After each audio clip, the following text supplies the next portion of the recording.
ఎవరో 10 ఏళ్ల పిల్ల ట్యాంక్ బండ పైన బెంచ్ పైన గంటల తరబడి ఒకటే కూర్చోవటం చాలా ఆసక్తి కలిగించింది.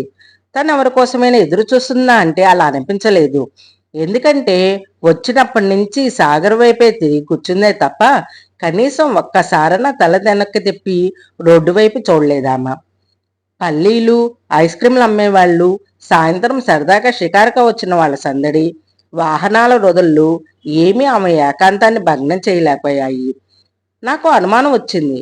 ఈ పిల్ల ఆత్మహత్య చేసుకుందామన్న బాపతి కాదు కదా! అయినా ముక్కు పచ్చలారని 10 ఏళ్ల పిల్ల ఆత్మహత్య ఏమిటి? ఇంకేమైనా ఆలోచించవలసిన విషయమే అనుకున్నాను. మా ఇన్స్‌పెక్టర్ ఈ ఆదివారం సాయంత్రం నా డ్యూటీ ట్యాంక్ బండపైనే వేశాడు. రాత్రి 12 వరకు నేను ఇక్కడే పడి ఆడవాలి. సాయంత్రం 4 గంటల నుంచి ట్యాంక్ బండపై 4, 5 రౌండ్లు కొట్టొచ్చాను. నేను వచ్చినప్పటి నుంచి ఆమె అక్కడ అదే భంగిమలో కూర్చుంది. అసలు ఎంతసేపటి నుంచి ఉందో ఇంకా పరిశీలించేస్తే అనిపించింది. దగ్గరకు వెళ్ళి చూస్తే అది ఏదో తపస్సులో ఉన్నట్టుగా ఉంది. వేసుకున్న బట్టలను చూస్తే మధ్యతరగతి కుటుంబానికి చెందిన అమ్మాయిలా అనిపించింది. సరే, ఏం జరుగుతుందో చూద్దాం అనుకొని మాట్లాడించకుండా వచ్చి నా బైక్ పైన విశ్రాంతిగా కూర్చున్నాను. అప్పుడే 10 అయింది. అయినా ఆ పిల్లేమిటి కనీసం ఆకలి దప్పులు కూడా లేవా? తన డ్యూటీ ఎక్కి అప్పటి నుంచి ఇప్పటికి 2 మొక్కజొన్న కండలు తిన్నాను, చాటు తిన్నాను, 2 కూల్ డ్రింకులు తాగాను, ఓ కొబ్బరి బొండం తాగాను. అయినా నాకు మళ్ళీ ఆకలేస్తుందే. సరే, ఏదైతే అదైందని వెళ్ళి పలకరించాలని నిశ్చయించుకున్నాను.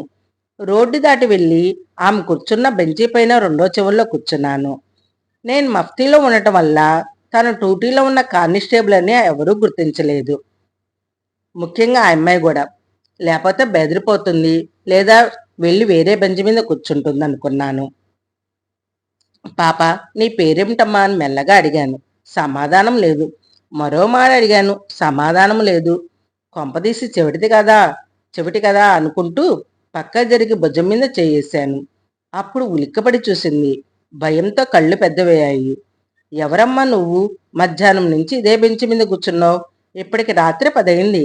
ఇక్కడ ఉండడం మంచిది కాదు. మీ ఇల్లెక్కడో చెప్పు, దింపేస్తాను ఆత్మీయంగా అడిగాను. సమాధానం లేదు. సన్నగా ఏడవటం మొదలుపెట్టింది. ఏడవద్దు, మరేం భయం లేదు, నేనున్నాను. నీ పేరేమిటి అని అడిగాను. రోజీ అంటూ తన కథ ఇలా చెప్పకొచ్చింది ఆ అమ్మాయి. రోజీ వాళ్ళ నాన్న రామ్నగర్లోని ఓ ప్రైవేట్ స్కూల్లో టీచరు. తల్లి ఇంట్లో టైలరింగ్ చేస్తూ కుటుంబానికి ఆసరాగా ఉంటుంది. రోజీకి 4 ఏళ్ల తమ్ముడు కూడా ఉన్నాడు. ఉన్నంతలో గుట్టు చప్పుడు కాకుండా కాలాన్ని వేలాడదీస్తుంది ఆ కుటుంబం. రోజీ వాళ్ళు అద్దెకుంటుంది ఓ డాక్టర్ గారి హౌస్లో. సదరు డాక్టర్ గారిది బాగా డప్పున్న కుటుంబం. డాక్టర్ గారి అబ్బాయి 6 ఏళ్ల కైలాష్ బర్త్డే పెద్ద పార్టీ అరేంజ్ చేసి రోజీ వాళ్ళని కూడా డిన్నర్కి పిలిచారు. అంతా ఆనందంగా వెళ్ళారు.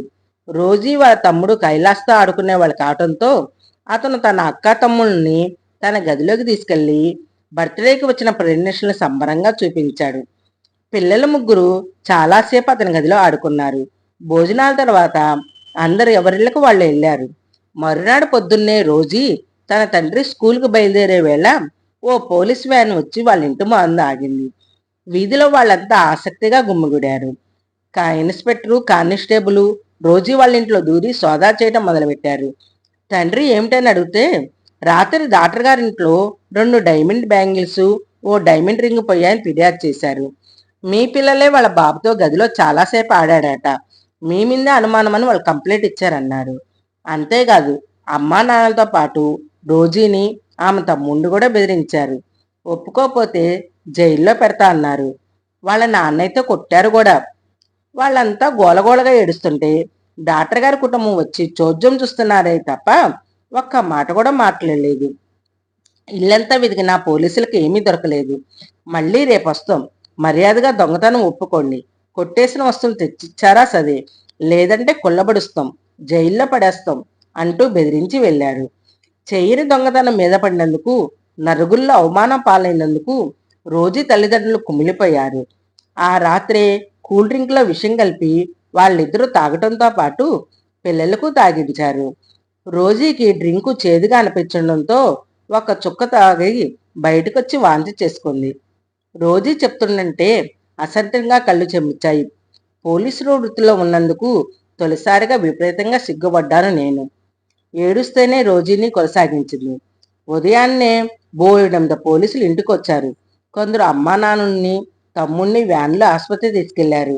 ఇంకా ఇంట్లో ఉన్న పోలీసులు నన్ను తీసుకెళ్లి జైల్లో పెడతారని భయమేసింది. పరిగెత్తుకుంటూ ఇటువైపు వచ్చాను అంకుల్.